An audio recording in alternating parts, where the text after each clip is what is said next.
All right, guys, welcome back. Today we're going to do Geiger Ground Zero, issue number 2 from Image Ghost Machines by Geoff Johns, Gary Frank, Brad Anderson, Rob Lee.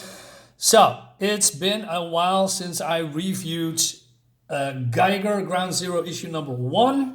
And I could say, hey, look it up. But, I'm going to leave a link in the description so you can, click on it and watch the first one if you want.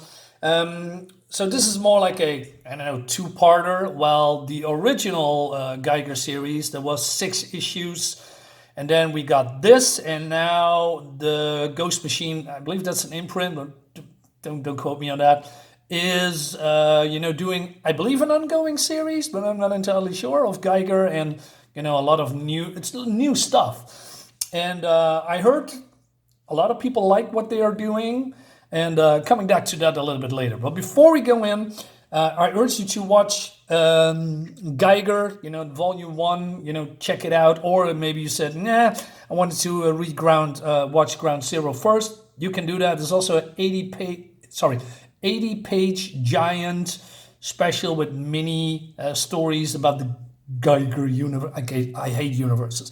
But without further ado, let's dive in. So, Geiger. This is more, looking into the past. I believe there was the part that he just got his powers, if you can say that. And he locked his wife and kids up on this bunker. And he has some kind of a bone cancer. And something happened to him while he becomes radioactive. And it seems he cannot control it. So, every time it just flares up. And then, he discharges. I mean, look at this, looks great. And it looks fantastic. And Gary Frank, one of my favorite artists. I got many favorite artists, by the way. But, Gary Frank is just fantastic. He says to Tariq, that's his name, "You need to stop. This level of this air are incredibly dangerous. If you melt through that door, you will kill anyone inside. You know who's in there, don't you?" So he has a flashback, and then he is discharging, and because he's, touching this door, and but then he builds up again, and this old man sees that. So he goes to his truck, and he's looking for something. So he grabs this rod, and he says, "I hear footsteps. The glowing man, he's coming for me," right? And then he just stabs him. He says, "Well, it should work. The rod, I'm only trying to help you." And then he is, losing conscious. He says, "Because this is my fault," says the old man. So he wakes up with his rod, and he says, "Do not try and move. Get this out of me. It is dissipating the radioactivity within you. Somehow your cells collect it. If I remove the rod, it will be only minutes until you transform again. However, that single rod alone will not. Get that gun out of my face and unchain me. Listen, when you made contact with that fallout shelter, your body was able to suppress the radioactive decay occurring within your cells instead of unleashing it, at least momentarily. You were able to contain it because of that connection. You may be able to gain control of this physiologically. Who is in that shelter?" So he says, "Well, oh my God, my wife and children, what happened?" And so he says, "There was a war and a fallout. The bombs was horrific, unexpectedly widespread." And he said, "Are you certain your family survived? I saw them enter the shelter." "Did they have suits?" He says, "No, they cannot be exposed to this environment. Even if it does not kill them immediately, they will eventually get very sick." So he says, "When can I see them?" "It's not safe to open that door. It will be not for years." So he's getting mad, and he's, the scientist says, "I will shoot you if you must." And but then he's getting loose, and he wants to get out and goes to this door, and then he's getting shot. So now who is this guy? So the old man, the scientist, joins some kind of a militia group, I believe, and they were hunting the glowing man, right? Geiger here. I'm not sure if it's for money or maybe because of safety, because, maybe there was a bounty, I'm not entirely sure. But this guy's pretty violent. Geiger defended himself, killed this guy's brother. So of course he wants revenge. And this guy's a dick, by the way. But then he's getting shot by this old man. I would have liked to think that was the first time I killed a man. So he goes to Tariq and he says, I have a proposal. He says, he told me his name and his story. Tariq Geiger, bone cancer, experimental treatment. His name is separating him from his family. Lost in the detonation, waking up in pain, drowning at the nuclear light until he finds his way back home. So he says, I cannot leave. So even if you continue to survive this metamorphism, you are a danger to them. If you lose control again, you will destroy the shelter. So the proposal is, he says, I help you if you help me. He's looking for his wife, Lena, and she's a doctor, and she's some kind of a camp, and he wants to look for her, right, at the Colorado border, right? And he says, he also talks about the people that they were hunting, and he says, well, the people that joined were just normal, simple people that are frightened, try to survive, but the people are no more. They are not looking for him. So he says, can we agree to assist another? Okay, let's get you some pants, he says. Right. So he gives him some kind of a vest, right? And Tariq says, well, I feel like my insides are on fire. The cancer therapy was already changing your body, but the fallout, you carrying the weight of it with you. And if you are emotions of full of violence, your power will be too. It will destroy everything around you. So it seems that these rods will stabilize his internal temperature, right? And he says, do not remove them. It needs to be locked. You build up too much power with the rods secured, and everything you have inside you will scorch the world around you. Not there is very much left of it. So he is, driving this car, and he says, hey, why are you looking in the mirror? So it seems that because of his bone cancer, he was very skinny, right? He was, he was dying, basically. So it seems that this, I believe, according to the scientists, this Russian scientist said that the cancer is probably gone, but it's replaced by something else.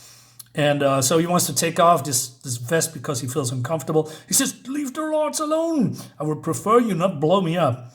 So and then he says, you said it was your fault when you stabbed me with the rod. I asked why you said because it was your fault.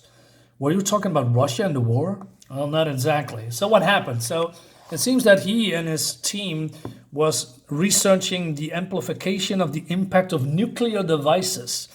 The fallout from these bombs spreads through the air, even now because I designed it to. The particle neutrons activate by standing atoms like an infection. So you see, I created this hell. I created you. Well, you didn't push the buttons. So, but then they're getting rammed by this, truck. It's not a very sturdy one if I'm looking at real here. So this guy comes in and I believe he's a scavenger, robber, killer, murderer. I don't know. He's not one of the good guys. He says, you're trespassing. He says, I'm looking for my wife. Save it, old man. Every out here has a sob story. They tell, then they try and take what's mine. So I take what's theirs. So it seems that Tariq is losing one of the rods, and he's, well, as you can imagine, he's flaring up. And he says, my mask, give it back, give it back. As soon as you give us the keys to your truck. This man has clearly encountered many others before. A badge from a police officer, watches, name tags. Lena Molotov, the wife of the scientist. Where did you get that ID card? What? One. The woman, right there. I don't know which one you're talking about. What did you do to her? Tell me. I wanted him to go. I gave him a chance, but they wouldn't leave. And Tariq is, he's losing it. He's crying. Yeah. Oh man, it's a pretty unforgiving world. So he slides the rod back in his vest, and they continue to colorful Colorado. So yeah, this guy's was scared, and now he's food for the mutated vultures, I guess. There is nothing left at Lena's campsite, except bodies to bury. For the next several months, I stay with Tariq. The more Tariq struggles emotionally, the less control he maintains. There are flare-ups. We scavenge old lead aprons, wire, and create a cloak to help. And he also talks about they share some interest about books. We become friends until he catches a desperate scavenger attempt to open the shelter. He kills them without mercy. And I believe it was in volume 1, if I remember it correctly. But it was a couple of more people. Maybe there was an incident here. And vows to do the same with anyone who trespasses. I tell him he will become no better than the trucker who killed Lena. He calls me a hypocrite. Given all I have done, we argue. I leave, never look back. And then he says, 20 years later. What, 20 years? Wait a minute. This guy is, I don't know, a gazillion years old? So he must be 100 right now? I don't know. I wonder what happened to the glowing man. Is Tariq still alone? Is he alive at all? Did he ever get his family out? Well, I know. There are times I miss my old friend. And there are times I pray I never see him again. The life I have made today would be destroyed if Tariq told the townspeople my secrets. I may not have started the unknown war. That mystery remains. But I helped destroy the world with my work. I hope Tariq has learned what I tried to tell him. The world may have devolved into a violent, toxic place. But you do not have to. And then we go to an epilogue called Junkyard Joe. I have this comic. I have everything except issue 2. So I desperately want to have a review. Doing a review. I still don't have issue number 2. I can get it anywhere. So, and this is, I believe, when the Ghost Machine comics that has now been released, you know, the beginning. And we see Tariq, I believe. This guy that I don't know, but looks like a soldier from the past, according with his hat. And Tariq. And he says, Junkyard Joe can help. And this is in the past, I believe. So it seems that these soldiers are coming. I'm not sure if these are robots. But Junkyard Joe is a robot, right? So soldiers are coming. He says, what is it? Whatever it is, it belongs to the glowing man. And the robot's awake. And then he sees, I don't know, maybe he was recording banks or whatever. He sees Tariq. The unknown war. I know who started it. I know. And he's swapping these men aside. And then it's going to continue in the all-new monthly Geiger series, which I'm totally aboard with. So yeah, this is the whole Ghost Machine. You can, if you are interested, read it, pause the video. So, and these are the comics that now has been released. For now, there's way more coming.